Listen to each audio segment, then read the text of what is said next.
So mga kabalat, pauwi na kami. At ito ang aming nahuling isda. Ayan o.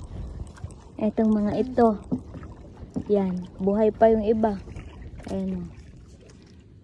Ano tatay itong kulay pula? Biluan. Ayan o. Biluan. Tapos meron din tayong ito. Ayan. Ito ang ating huli. At tatay, sino nakahuli nito ay ikaw? Ito ah. Oh.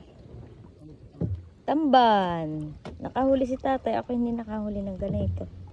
Si tatay nakahuli. Tapos meron din tayong saan yung saray. So ako yung nakahuli ng saray. Ayan. Saray. Ano tatay nangyari?